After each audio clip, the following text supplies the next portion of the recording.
مبسملا و محمدلا و مسلما و مسلما بسم اللہ الرحمن الرحیم۔ ایک طویل حدیث ہے جو بخاری اور مسلم کی ہے۔ حضرت ابو سعید خدری رضی اللہ تعالیٰ عنہ فرماتے ہیں کہ رسول اللہ صلی اللہ علیہ وسلم نے بیان فرمایا ہے، پہلی قوموں میں ایک آدمی نے 99 آدمیوں کو قتل کر ڈالا۔ اس نے معلوم کرنا چاہا کہ اس وقت روئے زمین کے اوپر سب سے بڑا عالم کون ہے، تو ایک راہب کی نشاندہی کی گئی اس کی طرف۔ اس نے جا کر اس راہب سے کہا کہ میں 99 آدمیوں کو موت کے گھاٹ اتار دیا ہے، کیا میری توبہ قبول ہونے کی کوئی صورت ہے؟ تو راہب نے کہا کہ نہیں۔ تو اس نے راہب کو بھی قتل کر ڈالا۔ تو اس نے 100 کی تعداد پوری کر لی۔ پھر اس نے دریافت کیا کہ روئے زمین کے اوپر کون سب سے بڑا عالم ہے۔ چنانچہ ایک عالم کے متعلق اس کو بتایا گیا۔ اس نے اس عالم سے کہا کہ وہ 100 آدمیوں کو قتل کر چکا ہے، کیا میری توبہ قبول ہو سکتی ہے؟ اس عالم نے جواب دیا، ہاں، توبہ کی قبولیت سے کون سی چیز رکاوٹ بن سکتی ہیں؟ فلاں علاقے میں جاؤ، وہاں کچھ لوگ اللہ تعالیٰ کی عبادت میں مصروف رہتے ہیں، تم بھی ان کی رفاقت میں اللہ کی عبادت میں مشغولیت اختیار کر لو اور اپنے مالک کی طرف اپنے ملک کی طرف واپس نہ آنا، کیونکہ یہ بری زمین ہے۔ وہ شخص چل دیا۔ جب نصف مسافت پر پہنچا تو فوت ہو گیا۔ اب اس کے متعلق رحمت اور عذاب دونوں کے فرشتے درمیان میں جھگڑا ہو گیا اور کھڑے ہو گئے۔ رحمت کے فرشتوں کا موقف تھا کہ یہ تائب ہو کر اللہ تعالیٰ کی طرف متوجہ ہوا تھا۔ عذاب کے فرشتوں کا موقف یہ تھا کہ انہوں نے کہا کہ کبھی کوئی نیک کام نہیں کیا تھا، 100 قتل بھی کیے، کبھی کوئی کام نیک نہیں کیا تھا۔ چنانچہ ان دونوں کے جھگڑوں کے درمیان ایک فرشتہ انسانی شکل میں آیا، تو وہ فرشتہ ان دونوں کے درمیان ثالث تسلیم ٹھہرایا گیا۔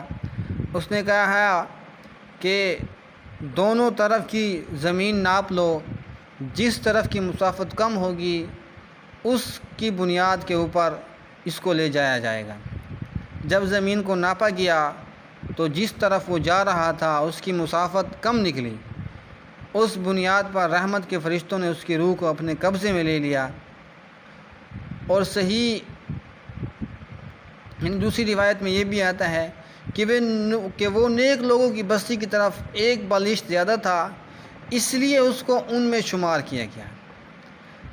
ایک روایت میں یہ بھی آتا ہے کہ اللہ تعالیٰ نے اس بستی کی طرف وحی نازل فرمائی کہ تو دور ہو جا، اور دوسری بستی کو نزدیک ہونے کا حکم دیا کہ وہ نیک لوگوں کی زمین کی ایک بالشت قریب نکلا، پس اس سے معاف کر دیا گیا۔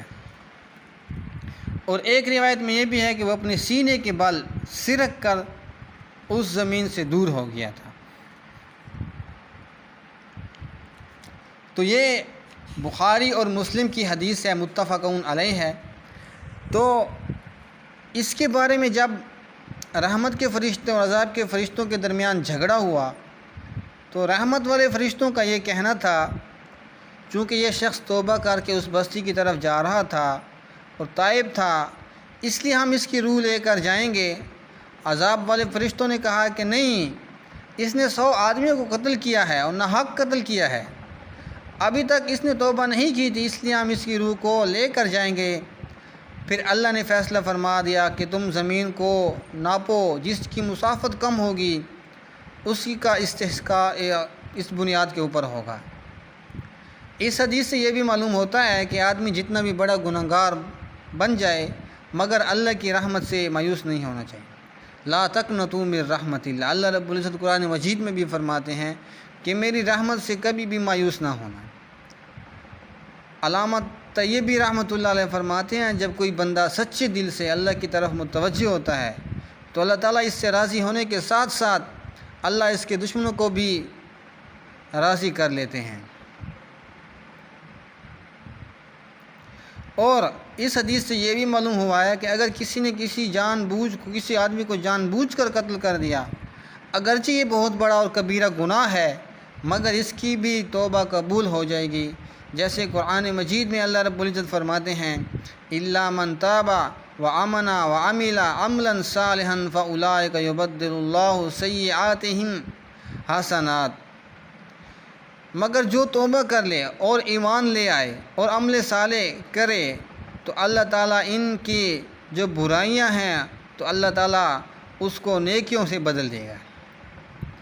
تو اس حدیث سے اور اس قرآن کی آیت سے پتہ چلتا ہے کہ انسان کتنا ہی بڑا گناہ گار کیوں نہ ہو، موت سے پہلے پہلے، نزع کے وقت سے پہلے پہلے، جب وہ اپنی گناہوں کے اوپر ندامت ہو، اس کو شرمندگی ہو اور آئندہ نہ کرنے کا اس کا عزم ہو، تو جب وہ سچے دل سے اللہ تعالیٰ سے توبہ کرتا ہے تو اللہ رب العزت اس کے سارے گناہ بھی معاف کر دیتا ہے اور اس کی جو برائیاں ہوتی ہیں وہ بھی مٹا دیتا ہے اور اس کی جگہ نیکیاں لکھ دیتا ہے۔